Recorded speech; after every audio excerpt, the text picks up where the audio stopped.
Hello friends, నేను మీ Telugu wedding ట్రావెలర్ని. ఇప్పుడు మన లొకేషన్ వచ్చేటప్పటికి బాలి. ఈ బాలి అన్నది మనం లాస్ట్ టైం వెళ్ళినట్టు వియత్నాంతో కంపేర్ చేస్తే కొంచెం ఎక్స్పెన్సివ్ ఉంటుంది Bali. But Bali is the very beautiful location and చాలా మంచి కంట్రీ.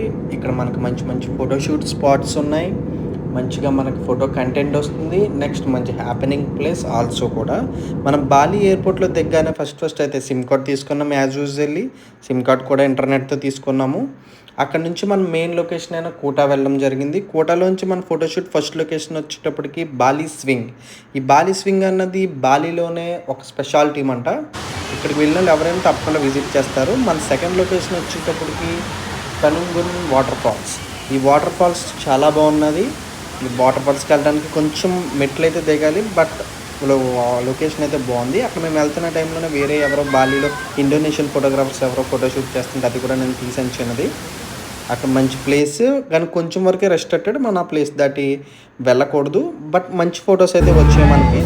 ఇదంతా కూడా కోటాలోనే హ్యాపెనింగ్ ప్లేస్. ఇదంతా కోటాలోనే మనకు వెరీ నియర్ బైలోనే మంచి బీచ్ ఉంటుంది. బీచ్ సన్సెట్ అయితే చాలా బాగుంటుంది. మీకు ఒకవేళ ఇంట్రెస్ట్ ఉంటే, మన కపుల్కి ఇంట్రెస్ట్ ఉంటే ఖచ్చితంగా మనం ఆ బీచ్లో షూట్ చేయొచ్చు. మనం డే 2 వచ్చేటప్పటికి ఉలుందాన్ టెంపుల్కి వెళ్ళాం. ఇది ఉలుందాన్ టెంపుల్. ఉలుందాన్ టెంపుల్లో అయితే మీరు అయితే ఎర్లీ మార్నింగ్ లేదంటే ఈవినింగ్ మాత్రమే షూట్ ప్లాన్ చేసుకోండి. మేము వెళ్ళిన టైంలో అయితే టూ మచ్ క్రౌడ్. అసలు మనం షూట్ చేసుకోవడానికి కూడా అంత ఫ్లెక్సిబిలిటీ లేదు. వచ్చిన దాంట్లో తీయాల్సి వచ్చింది. అక్కడ నుంచి వెరీ నియర్ బైలోనే హందారా గేట్ అని ఉంటుంది. ఇదే హందారా గేట్. ఇది కూడా బాలీలో వన్ ఆఫ్ ద స్పెషాలిటీ. ఇది అవగానే మనం డే 2 కంప్లీట్ చేసుకున్నాం. డే 3 వచ్చేటప్పటికి మనం ఫుల్లీగా నూసా పెనిడా వెళ్ళాము. ఇదంతా నూసా పెనిడా. ఇది బ్రోకెన్ బ్రిడ్జ్ అంటారు. నూసా పెనిడాకి ఇలాంటి ఫెర్రీస్లో వెళ్ళాలి మనము. ఇదే one of the point of Nusa Penida. ఇది ఎవరు చూసినా సరే నూసా పెనిడాని ఈజీగా తెలిసిపోతుంది. అదంతా ఐకానిక్ అంట. అక్కడ బీచ్ కూడా చూసారా మీరు, ఎంత క్రిస్టల్ క్లియర్గా ఉందో బీచ్. ఆ నూసా పెనిడాలో కింద కూడా దిగచ్చు. బట్ చాలా డిస్టెన్స్, చాలా మంట. ఇది మేము షూట్ చేసుకొని మళ్ళీ వస్తున్న రిటర్న్లో తీసింది. ఇది ఈవినింగ్ సన్సెట్. మీరు కనుక నూసా పెనిడా వెళ్తే నైట్ అక్కడ స్టే ఉండి తీసుకోండి. ఇలా చూడండి. ఎందుకంటే అక్కడ మనం మార్నింగ్ వెళ్ళి ఈవినింగ్ వచ్చేటప్పటికి ఏమి ఉండదు, ఫుల్ క్రౌడ్కే వెళ్తాం.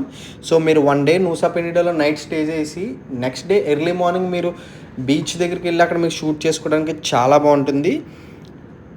మీకు ఏమైనా డౌట్స్ ఉన్నా, ఎటువంటివి ఉన్నా నాకు డిఎం చేయండి. నేను ఖచ్చితంగా మీ క్వశ్చన్స్కి ఆన్సర్ చెప్తాను. ఇక్కడతో మన బాలి కంట్రీ అయితే ఫినిష్ అయింది. 3 days షెడ్యూల్. నెక్స్ట్ మనం వెళ్ళేది థాయిలాండ్ అనుకుంటున్నాము షూట్ ప్లాన్. థాయిలాండ్ అయితే నేను థాయిలాండ్ కోసం కూడా మీకు ప్రతిదీ డీటెయిల్గా క్లియర్గా పెడతాను. Thank you for watching Telugu wedding traveller.